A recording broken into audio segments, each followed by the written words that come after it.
मेरे बच्चे, हम तुम्हारे दरवाजे पर खड़े हुए हैं। हमारा स्वागत करो और हमें अंदर आने दो।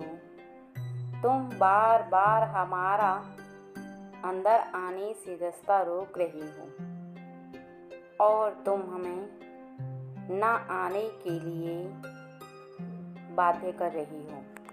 तुम हमारा अंदर आने के लिए स्वागत करो, क्योंकि तुम बार बार हमारे अंदर आने से पहले ही हमारे कदमों को रोक रहे हो, क्योंकि कुछ न कुछ ऐसा कार्य प्रारंभ कर देते हो जिससे कि हमारे बढ़ते कदम तुम्हारे घर के अंदर प्रवेश कर ही नहीं पाते।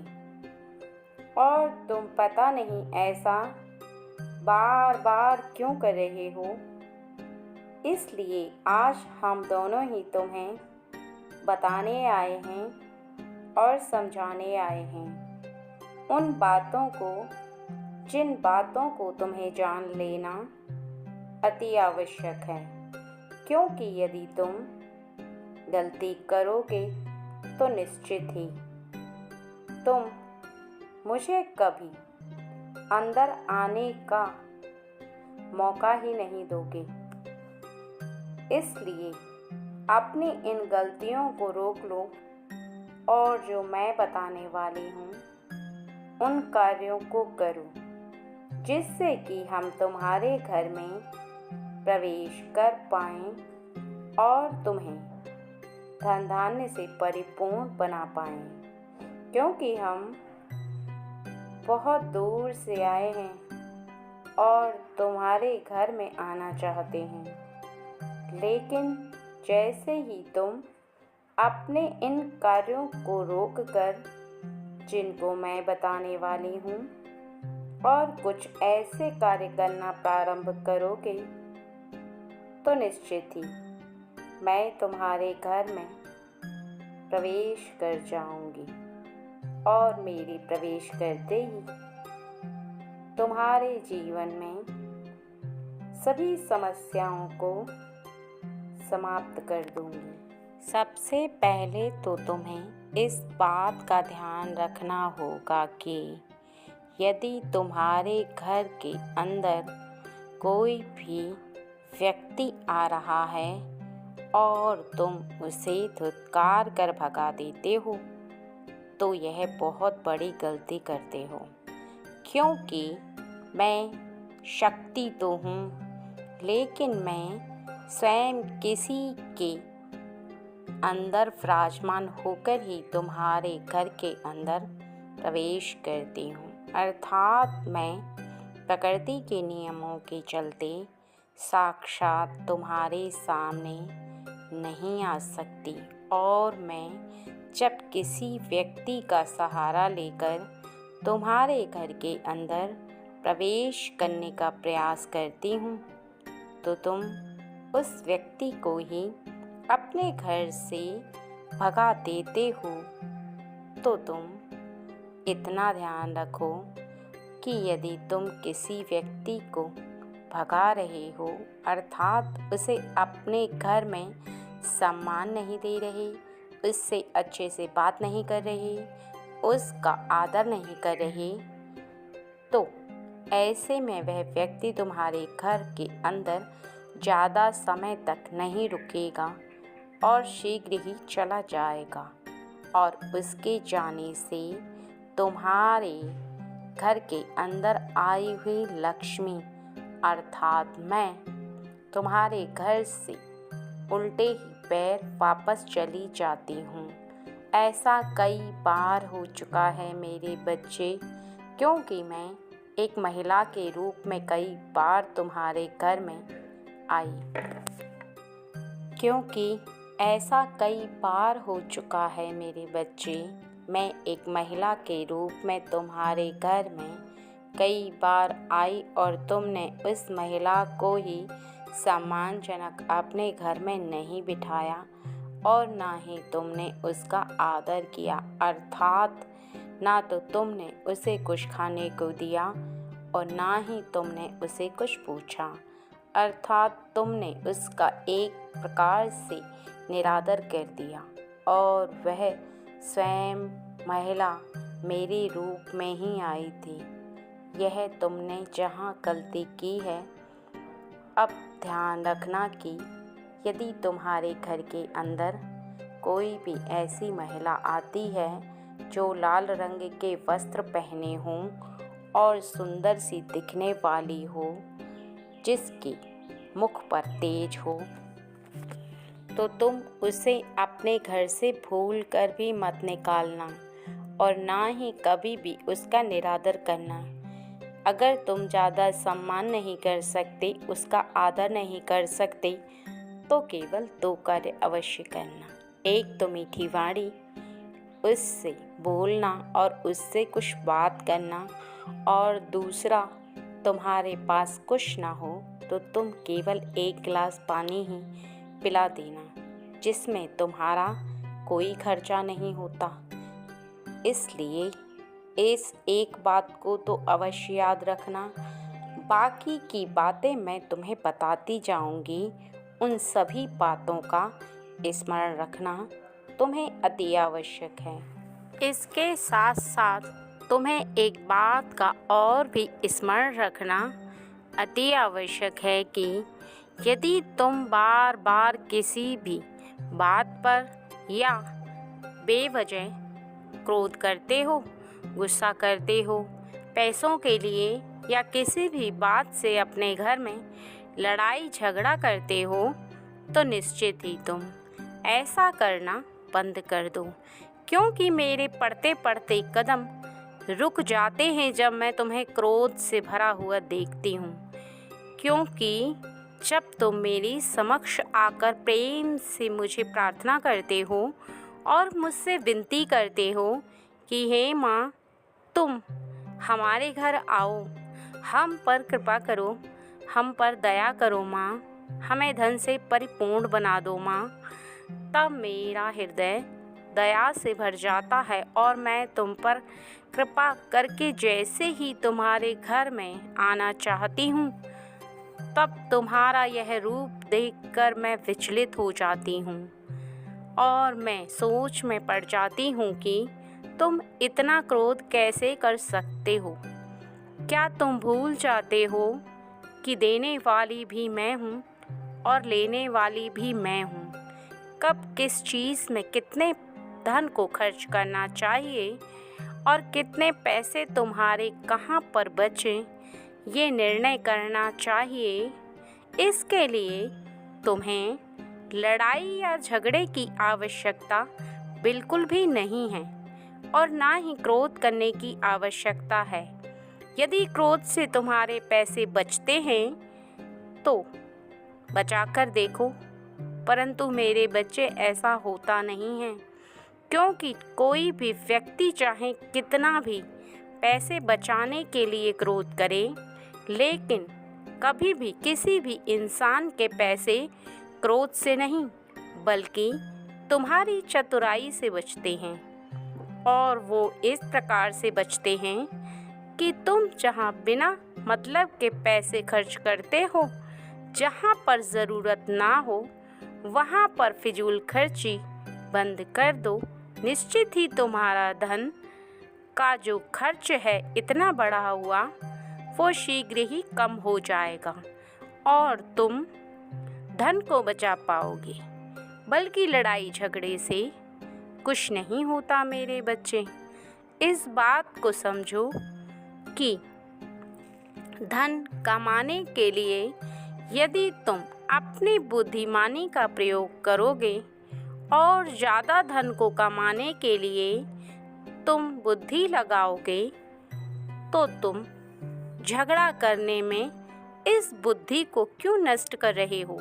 यदि तुम बुद्धि क्षीण हो जाओगे तो अपनी बुद्धि के बल पर कैसे धन को कमाओगे, कैसे कार्यों में लगाओगे और कैसे मेहनत करोगे।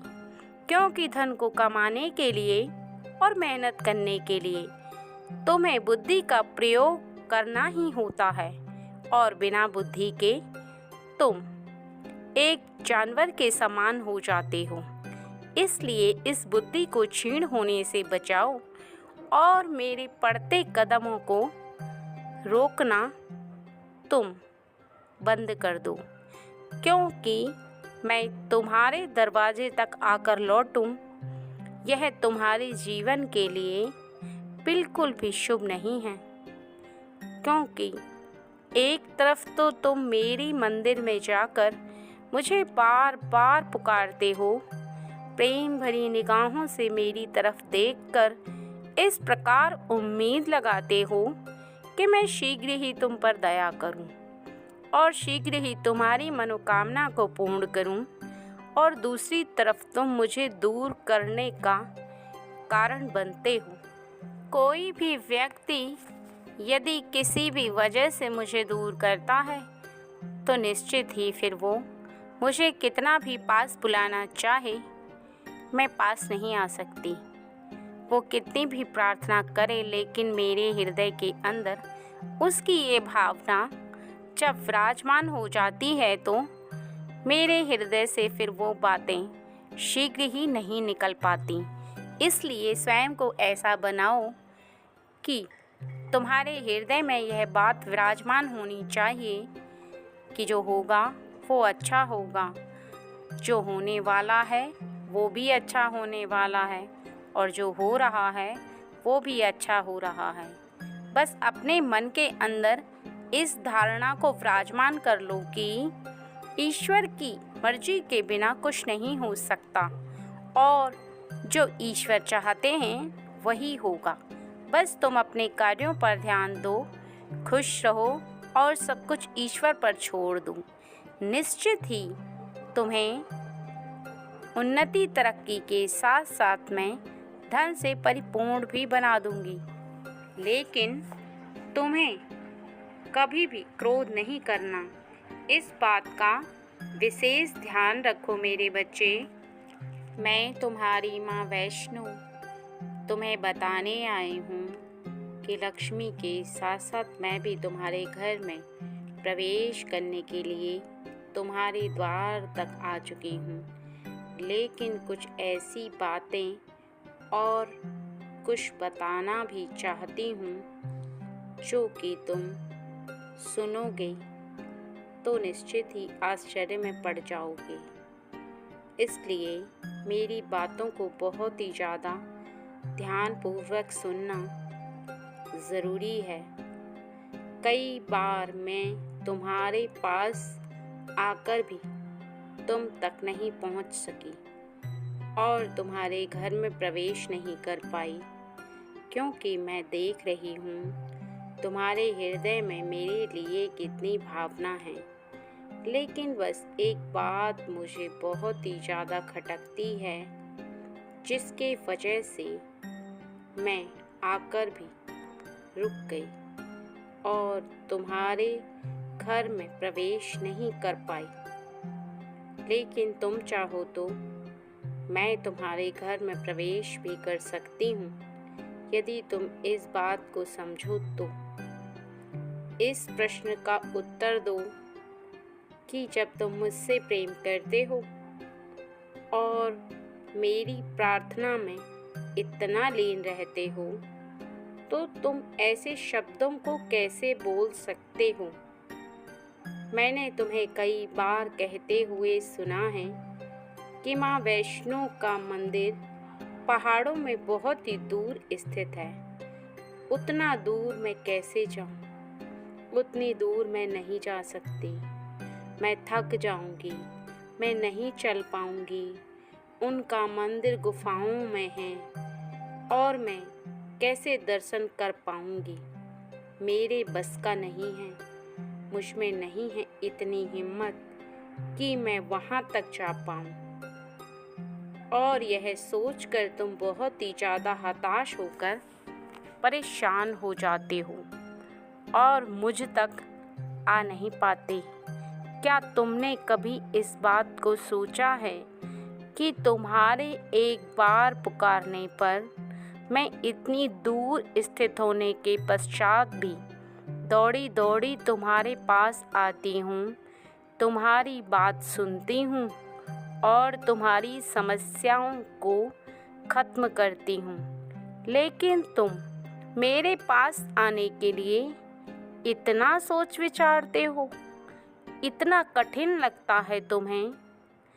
थोड़ी सी परेशानी नहीं उठा सकते मुझ तक आने के लिए?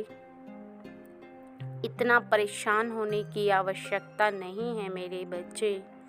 जिस समय तुम यह ठान लोगे कि मैं अपनी माँ के पास जाकर ही रहूँगा या रहूँगी, तो निश्चित ही वह रास्ता सरल हो जाएगा। जितनी कठिनाई तुम्हें दूर से लगती है मुझ तक पहुँचने में, वह कठिनाइयाँ भी सरलता में बदल जाएंगी।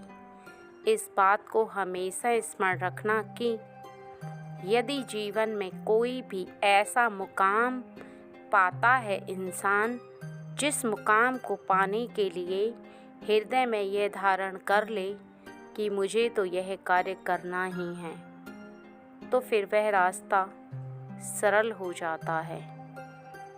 और यदि उस बात के बारे में यह सोच ले कि मुझसे नहीं होगा, मैं नहीं कर पाऊँगा, वो बहुत बड़ा काम है, बहुत सारी बातों को बीच में ले आओगे और कार्य को करने से पहले ही तुम हार जाओगे, तो निश्चित ही उस कार्य को करने की शक्ति जो प्राप्त होने वाली थी वो भी क्षीण हो जाएगी। क्योंकि इस बात को हमेशा स्मरण रखो कि किसी भी इंसान को कहीं जाना हो या कोई कार्य हो, यदि व्यक्ति उस कार्य को करने से पहले ही हार प्रारंभ कर दे और अपने हृदय में इस बात को विराजमान कर ले कि वो हार चुका है, अर्थात उससे नहीं होगा, तो निश्चित ही वो हार चुका है, उससे सच में नहीं होगा। और यदि वह नहीं हारा है तो निश्चित ही उसकी सोच नहीं हारी है और वह बार बार इसी बात को सोच रहा है कि चाहे कुछ भी हो जाए लेकिन मैं नहीं हारूंगा। और जब यह सोच होती है इंसान के हृदय के अंदर, तब चाहे वह कितना भी परिश्रम करे, ना तो वह हारता है, ना ही थकता है, और ना ही उसकी जो सोच होती है वो उसे हारने देती है। वो लगातार मेहनत करता चला जाता है। मेहनत करने के पश्चात भी उसे ऐसा आभास होता है कि हाँ, अब वो शीघ्र ही कार्य को पूर्ण कर लेगा। और इस तरह से जब वो कार्य को करता चला जाता है तो निश्चित ही वो कार्य को पूर्ण कर लेता है, हारता भी नहीं है और ना ही अपने किसी कार्य पर वह नाकाम होता है। क्योंकि नाकामयाबी केवल तब इंसान को प्राप्त होती है जब वो अपने मन को हारना प्रारंभ कर देता है, अर्थात वो अपने मन को इस प्रकार का बनाता है कि वो उस कार्य को कर नहीं सकता। नहीं तो उससे पहले कोई भी व्यक्ति ना तो हारता है और ना ही हार सकता है। लेकिन यदि सोच उसकी ऐसी हो जाए कि उसे हारने पर मजबूर कर दे, तो निश्चित ही फिर इंसान की हार तय है। और यदि तुम्हारे साथ दैवी शक्तियाँ हैं, तुम्हारे हृदय में यह विश्वास है कि दैवी शक्तियाँ तुम्हारे साथ हैं, तुम्हारा कोई कुछ नहीं बिगाड़ सकता, तो निश्चित ही कोई भी इंसान ना तो कभी तुम्हारा कुछ बिगाड़ सकता है और ना ही बिगाड़ पाएगा। तुम जब इस बात को सोचना प्रारंभ कर देते हो तो तुम इस बात को भी सोचो कि दैवी शक्तियों को भी तुम्हारी हार बिल्कुल भी मंजूर नहीं है कि तुम हारो, बल्कि दैवी शक्तियाँ स्वयं चाहती हैं कि तुम जीत हासिल करो। इसलिए नहीं कि वो तुम्हें जीतता हुआ देखना चाहती हैं, बल्कि इसलिए कि जो तुम मेहनत कर रहे हो उसका फल वो तुम्हें देना चाहती हैं। और यही कारण है कि तुम्हें पूर्ण रूप से मेहनत करनी चाहिए। स्वयं के विश्वास के साथ साथ मुझ पर भी विश्वास रखना चाहिए और ऐसा कोई भी कार्य नहीं करना चाहिए जिससे कि मेरे पड़ते हुए कदम रुक जाएं। एक बात का और स्मरण रखो मेरे बच्चे कि तुम्हारे घर के अंदर आने वाली कन्या मेरे रूप में आती हैं और तुम उनका सत्कार करो, क्योंकि यदि तुम उनका सत्कार नहीं करोगे तो निश्चित ही वह कन्या तुमसे रुष्ट हो जाएंगी और उन कन्याओं के माध्यम से तुम मुझे भी रुष्ट कर दोगे। क्योंकि किसी भी इंसान के लिए किसी को रुष्ट करना या उसे प्रसन्न रखना उसके हाथ में होता है, और यदि कोई व्यक्ति किसी को रुष्ट कर देता है तो भले ही वो अपने मन के अंदर किसी भी बात को ना सोचे, लेकिन हृदय के अंदर एक बात ज़रूर उत्पन्न होती है कि कहीं ना कहीं उसने कोई गलती की है, एक ऐसी गलती की है जो उसे नहीं करनी चाहिए। क्योंकि हृदय हमेशा सच कहता है, और हृदय इसलिए सच कहता है क्योंकि हृदय के अंदर स्वयं मैं शक्ति मानकर विराजमान हूँ, और वह विराजमान शक्ति ही तुम्हें हर बात का संकेत देती है। वो तुम्हें हर बात का संकेत देकर बताती है कि तुम कौन सा कार्य करो और कौन सा कार्य नहीं, कौन सा कार्य सही है और कौन सा कार्य गलत है।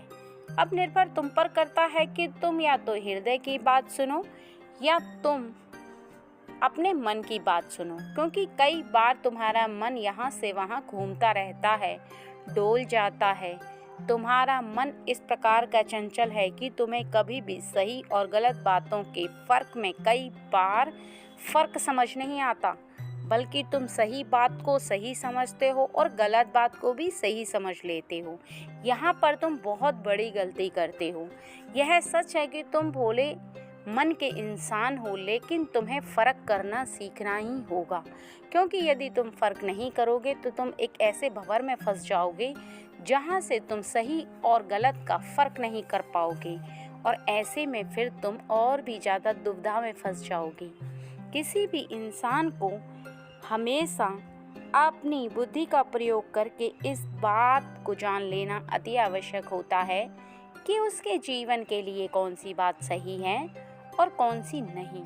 यदि अपनी बुद्धि का प्रयोग वह नहीं करेगा तो फिर जीवन में उसे बहुत सारी ऐसी दिक्कतों का सामना करना पड़ेगा जहां वो मुश्किलों से घिर जाएगा और परेशानियां उसे अपने इर्द गिर्द घेर लेंगी। इसके साथ साथ तुम एक बात को और अवश्य स्मरण रखो कि जिस प्रकार से तुम अपने घर को बिल्कुल शुद्ध और साफ करके रखते हो, उसी प्रकार सभी व्यक्तियों के लिए अपने मन को पूर्ण रूप से साफ रखो, तभी मैं तुम्हारे घर के अंदर आकर प्रसन्न हो पाऊंगी। क्योंकि मेरे पड़ते हुए कदम इस बात से भी रुक रहे हैं, क्योंकि मैं यह देख रही हूँ कि तुम घर के अंदर तो बहुत ही ज़्यादा साफ सफाई रख रहे हो, लेकिन अपने मन के अंदर उतनी साफ सफाई नहीं रख पा रहे हो। कभी किसी के लिए कोई द्वेष भावना है, किसी के लिए कलह है, किसी के लिए बुराइयां भरी हुई हैं।